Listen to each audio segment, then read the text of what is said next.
इन चमचमाती सड़कों और ऊंची इमारतों के पीछे एक ऐसी दुनिया है जहां मशीनें तो चलती हैं, लेकिन उन्हें चलाने वाले इंसान धीरे धीरे टूट रहे हैं। ये एक कड़वा और बदसूरत सच है कि जो लोग देश की अर्थव्यवस्था का पहिया घुमाते हैं, वो खुद तंगहाली और हताशा के घने अंधेरे में हैं। नमस्कार, मेरा नाम है हृदय जोशी और आप देख रहे हैं इको एंड एनर्जी टॉक। पिछले दिनों आपने देश की राजधानी से सटे नोएडा में जो तस्वीरें देखी, असल में वो मजदूरों के गुस्से और उनकी बुरी स्थिति को देखते हुए बस एक टिप ऑफ आइसबर्ग की तरह ही है। इसीलिए नोएडा के श्रमिकों के विरोध के बाद घर पर काम करने वाली डोमेस्टिक हेल्प और कुछ दूसरी जगहों से भी ऐसी ही आवाजें उठ रही हैं। फैक्ट्री वर्करों की समस्या को सरकार तो इग्नोर करती है, लेकिन मजदूरों के किसी भी प्रदर्शन या प्रोटेस्ट को नफरत, हिकारत और शत्रुतापूर्ण नजरिए से देखने वाला मीडिया भी अब इसी तंगहाली में फंस गया है। जिस मीडिया ने बरसों तक मजदूरों की मांगों और समस्याओं को अनदेखा किया, वहां खुद कर्मचारियों को निकाला जा रहा है और कॉस्ट कटिंग का क्रूर सिलसिला चल रहा है। ये दूसरी बात है कि वहां काम करने वाले 1% लोग हैं जो मोटी कमाई करते हैं और क्या खबर दिखाई जाएगी और क्या नहीं, ये भी तय करते हैं। जाहिर है, ऐसी किसी खबर को वो कभी प्रकाशित नहीं करेंगे जो समाज में गैर बराबरी या इस कारण पनप रहे असंतोष को दिखाता है। लेकिन हम ये खबर आपको दिखा रहे हैं, इसलिए रहिएगा आखिर तक हमारे साथ। दोस्तों, इस समस्या के कई पहलू हैं। पहला, बढ़ती महंगाई की मार और न्यूनतम वेतन जो बड़ा ही असम्मानजनक है। Minimum wages versus inflation. क्या काम के बदले मिलने वाला पैसा किसी श्रमिक के लिए, किसी मजदूर के लिए एक महानगर में सम्मानजनक जीवन जीने के लिए काफी है? भारत के औद्योगिक केंद्रों में से एक नोएडा में एक मजदूर का मिनिमम वेज, न्यूनतम वेतन, आज की महंगाई, इन्फ्लेशन के सामने बौना साबित हो रहा है। सब्जी, दाल और किराए के दाम जिस तेजी से बढ़ रहे हैं, उस रफ्तार से वेतन नहीं बढ़ता। हकीकत यह है कि मजदूर जी नहीं रहे, बल्कि सिर्फ सरवाइव कर रहे हैं। क्या यह पेमेंट उनके पसीने के साथ, उनकी मेहनत के साथ न्याय करती है? जवाब आप खुद जानते हैं। उत्तर प्रदेश, राजस्थान, मध्य प्रदेश, ये सभी स्टेट में आप देखेंगे तो एक मजदूर की आम तौर पे औसतन जो उनका इनकम है, वेतन है, वो लगभग 11 से 12 हज़ार रुपये है। ज़्यादा से ज़्यादा जगह में देखा जाता है कि 4 से 5 हज़ार रुपये मजदूरों का चला जाता है किराए में, रहने के जगह में, और उसके ऊपर में उनका जो है लगभग अभी आज के दिन में एक सिर्फ सिलेंडर का, अगर आप एक केजी का सिलेंडर मानिएगा, उसका खर्चा पड़ रहा है 400 से 500 रुपये। तो फिर अगर सिर्फ फ्यूल में, अगर सिर्फ गैस में आप देखेंगे, अगर कोई मजदूर यहाँ पे रहना चाहता है तो उसको महीने में लगभग 5,000 रुपये उसको लगेगा सिर्फ गैस में ही। तो आप आंकड़ा लगा लीजिए, 5,000 रुपये रहने का, 5,000 रुपये गैस का। मजदूर खाएगा क्या? मजदूर जिएगा कैसे? उसके बच्चे को पालेगा कैसे? घर में पैसा कैसे भेजेगा? माँ बाबा जो है उनका बीमारी, ट्रीटमेंट, दवाई कहाँ से लाएगा? तो मजदूरों के लिए एक अमानवीय, एक असहनीय परिस्थिति पूरे उत्तरी भारत में बना हुआ है। द हिंदुस्तान टाइम्स अखबार में अभिषेक झा और रोशन किशोर ने भारत के ताजा आधिकारिक लेबर मार्केट डेटाबेस 2025 यानी periodic labour force survey PLFS का एनालिसिस किया है। इस रिपोर्ट का लिंक मैं डिस्क्रिप्शन बॉक्स में दे रहा हूं। दोस्तों, ये रिपोर्ट बताती है कि भारत में एक वेतनभोगी विनिर्माण कर्मचारी यानी मैन्युफैक्चरिंग जो लेबर है, उसकी औसत मासिक आय सिर्फ 18,735 है। यह भारत के सभी उद्योगों के औसत वेतनभोगी कर्मचारी द्वारा अर्जित 22,699 से काफी कम है, करीब 4,000 रुपए कम।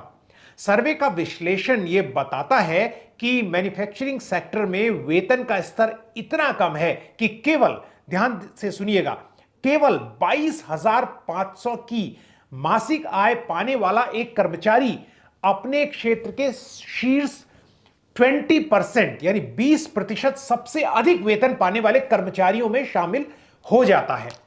तुलनात्मक रूप से देश के सभी वेतनभोगी कर्मचारियों के लिए यह सीमा 32,000 रुपए है।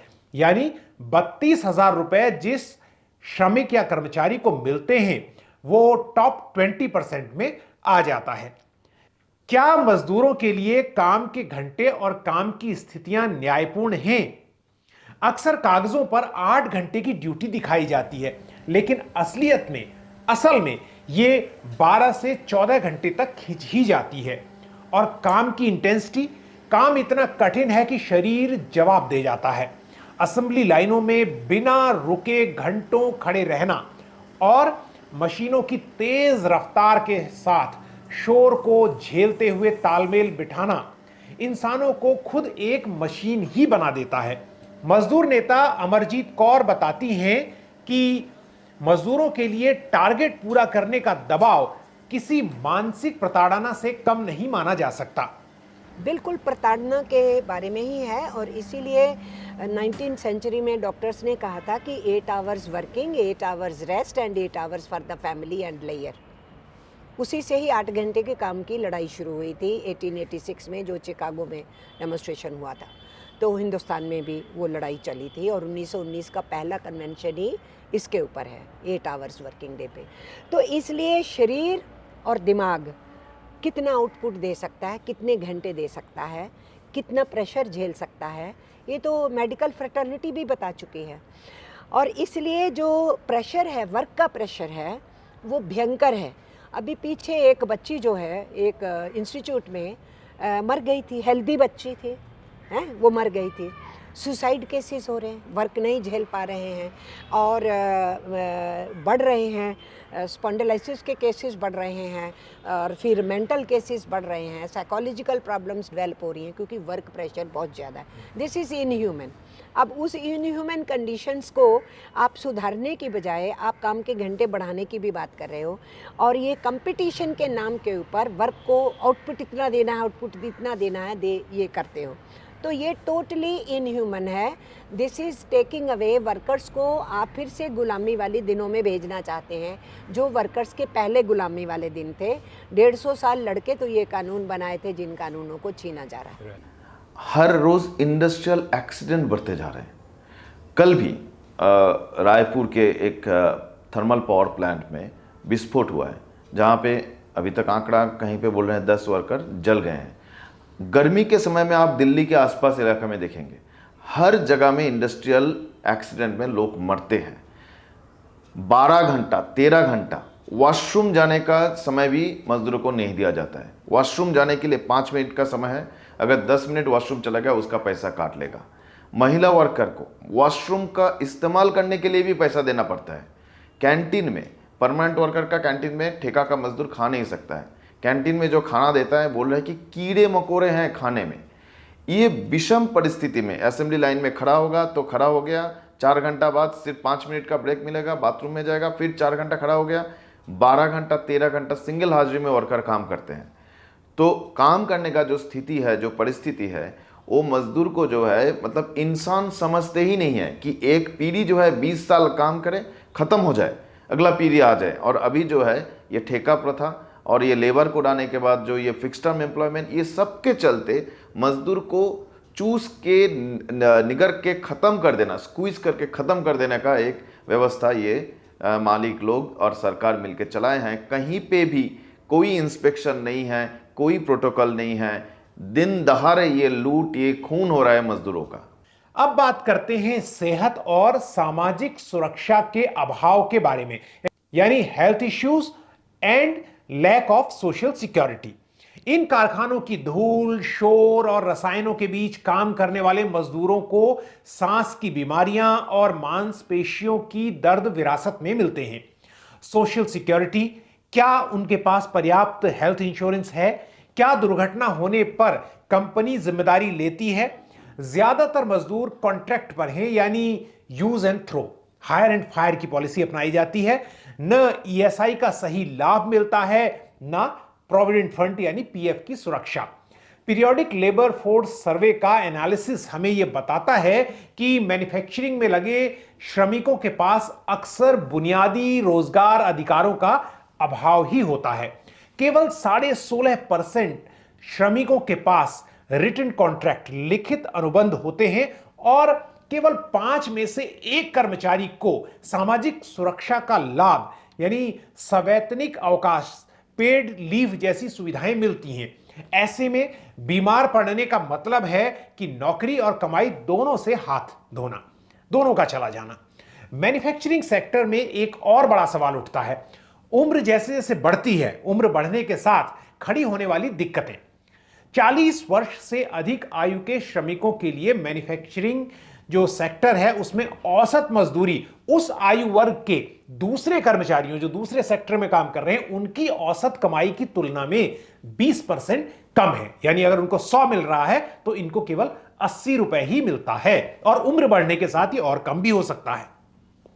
भारतीय कारखानों में अनुबंध पर काम करने वाले श्रमिकों की हिस्सेदारी तेजी से बढ़ी है, यानी कॉन्ट्रैक्ट लेबर्स लगातार बढ़ रहे हैं। ये 2000-2001 में 20% थी ये संख्या, जो अब 2023-24 यानी 2 साल पहले का जो आंकड़ा भी हमारे पास उपलब्ध है उसमें बढ़कर 42% हो गई थी। यानी अगर 100 मजदूर काम कर रहे हैं तो उसमें से 42% जो हैं वो कॉन्ट्रैक्चुअल लेबर हैं, उनके पास ज्यादातर के पास कोई राइट्स नहीं है, सोशल सिक्योरिटी के कोई फायदा उन्हें किसी स्कीम का नहीं मिल रहा। यह पीरियोडिक लेबर फोर्स सर्वे का ही एनालिसिस है जो हमें बता रहा है। अब देखिए बैकलॉग ऑफ रिजेंटमेंट यानी गुस्से का जमा होते जाना। दोस्तों विरोध अचानक नहीं होते। मीडिया में जब हम विरोध प्रदर्शन की खबरें देखते हैं तो लगता है कि ये अचानक हुआ, अचानक इरप्ट हो गया, अचानक फट गया गुस्सा, लेकिन ऐसा नहीं है। हम यहां पर किसी तरह की गैर कानूनी गतिविधि या हिंसा को जायज नहीं ठहरा रहे हैं। ये आगजनी की तस्वीरें या जो आप तोड़फोड़ देख रहे हैं ये बिल्कुल गलत है, इसकी निंदा होनी चाहिए। लेकिन यह भी उतना ही सही है कि मजदूरों का एक गुस्सा हफ्तों, महीनों और सालों से दबाए गए जो उनके रिजेंटमेंट है उसका नतीजा है। जब बार बार मैनेजमेंट से गुहार लगाने के बाद भी मांगों को अनसुना कर दिया जाता है, जब ग्रीवेंस रिड्रेसल यानी शिकायत निवारण के नाम पर सिर्फ आश्वासन मिलता है, तब जाकर यह गुस्सा सड़कों पर इस तरह फूटता है। लेबर लॉज का वायलेशन हो रहा है, इंस्पेक्शंस होती नहीं, मिनिमम वेजेस पे नहीं होते, occupational safety health measures care नहीं किए जाते हैं, कॉन्ट्रैक्ट वर्कर्स रखे जाते हैं, ईपीएफ काटते हैं और जमा नहीं कराते हैं पीएफ को। बहुत सी ग्रीवेंसेस हैं। पानी पीने तक का ना मिलना, प्रॉपर एयर ना होना, रोज़ रोज़ एक्सीडेंट्स का होना। वर्कर का आखिरी हड़ताल का होता है हथियार, पहले नहीं होता। पहले मांग पत्र होता है, नहीं सुनते हैं तो नारेबाजी होती है, फिर धरना होता है, फिर अब जुलूस निकालते हैं, फिर आप नहीं बहुत तंग आ जाते हैं, 6 महीने साल के बाद सुनवाई नहीं हो रही, फिर हड़ताल का नोटिस देते हैं, फिर आप हड़ताल पे जाते हैं। हड़ताल आखिरी हथियार होता है। जनरली वर्कर हड़ताल नहीं करना चाहता होता है, बिल्कुल वो डेस्परेट होता है तो ही वो सड़क पे आना चाहता है। एक बड़ा सवाल कमजोर होते ट्रेड यूनियनों यानी मजदूर संगठनों का भी है कि आखिर मजदूर अपनी बात कहें तो कहें कहां और जाएं तो जाएं कहां। नए लेबर कोड्स और औद्योगिक जो कानून है उनके बदलावों ने ट्रेड यूनियनों की कमर तोड़ दी है। मजदूरों को एकजुट होने से रोका जाता है, यूनियन लीडर्स पर दबाव बनाना या उन्हें नौकरी से निकाल देना अब आम बात हो गई है। किसी भी हड़ताल को गैर कानूनी बता दिया जाता है और कहा जाता है कि जो कानून में हड़ताल में शामिल होंगे उनको जो है उनको नौकरी से हाथ धोना पड़ेगा, उनके खिलाफ कार्रवाई होगी। तो मजदूरों को उनका हक देने के बजाय ईज ऑफ डूइंग बिजनेस की तरफ ज्यादा झुके हुए नजर आते हैं सारे कानून, जिससे मजदूरों की मोलभाव करने की शक्ति जो बार्गेनिंग पावर है वो खत्म हो गई है। देखिए, मैं नहीं मानती कि ट्रेड यूनियन आंदोलन कमज़ोर हुआ है। मैं ये मानती हूँ कि ट्रेड यूनियन आंदोलन की विजिबिलिटी कम हो गई है। मीडिया ने ट्रेड यूनियंस को दिखाना बंद किया है, उनकी आवाज़ को दबाना शुरू किया है। और ये जो हम बात कर रहे हैं कि वर्कर बिना ट्रेड यूनियंस के आज मैदान में उतर रहा है, क्योंकि वहाँ यूनियंस बनने ही नहीं दी जा रहे। जब हम कहते हैं लेबर लॉ वायलेशंस हो रहे थे, सबसे पहला यही है। ये जितनी फैक्ट्रियां हैं, as soon as they try to make union, उनका पत्ता साफ होता है वेरी नेक्स्ट डे। तो हम लोगों को इंडस्ट्री बेस्ड यूनियन बहुत कम जगह पे हम बना पाते हैं। हम सेक्टर बेस्ड यूनियन बनाते हैं। जैसे किसी एरिया में इंजीनियरिंग की सारी इंडस्ट्रीज़ हैं तो उसके नाम से हम यूनियन बनाएंगे ताकि किसी भी फैक्ट्री का वर्कर कष्ट में है तो हमारे पास आए, हम उसको डील कर सकें। क्योंकि फैक्ट्री बेस्ड यूनियन नहीं बनाने देते हैं। तो ये नहीं कि हम यूनियन नहीं बनाना चाहेंगे। ये कहना कि एम्प्लॉयर्स अब डरता नहीं है, ऐसा नहीं है। एम्प्लॉयर्स डरता है इसलिए यूनियन नहीं बनाने देता। हमारा आर्गुमेंट है यूनियन बनाओगे तो सोशल डायलॉग होगा, गिव एंड टेक की दोनों की स्थिति रहेगी। आप अक्रॉस द टेबल बैठ करके क्या दे सकते हो क्या नहीं दे सकते हो। पिछले 5 साल में सरकारी हिसाब पार्लियामेंट में जो सरकार ने पेश किया, उन्होंने बोला कि पिछले 5 साल में लगभग 2 लाख इकाई हमारे देश में बंद हुए हैं।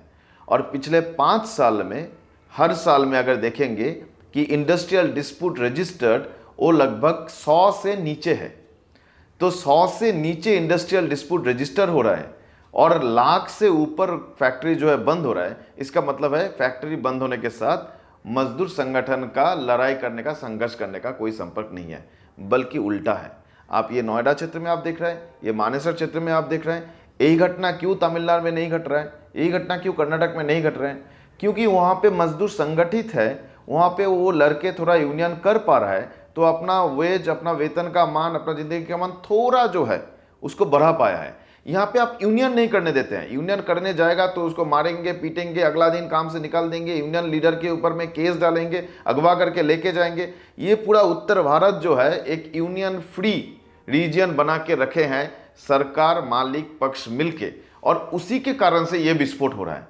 दोस्तों, विकास की इस अंधी दौड़ में हम अक्सर उन लोगों को भूल जाते हैं जिनके कंधों पर यह विकास खड़ा हुआ है। नोएडा के मजदूरों का प्रदर्शन सिर्फ सैलरी की मांग नहीं है, यह अपनी गरिमा, डिग्निटी को बचाने की लड़ाई है।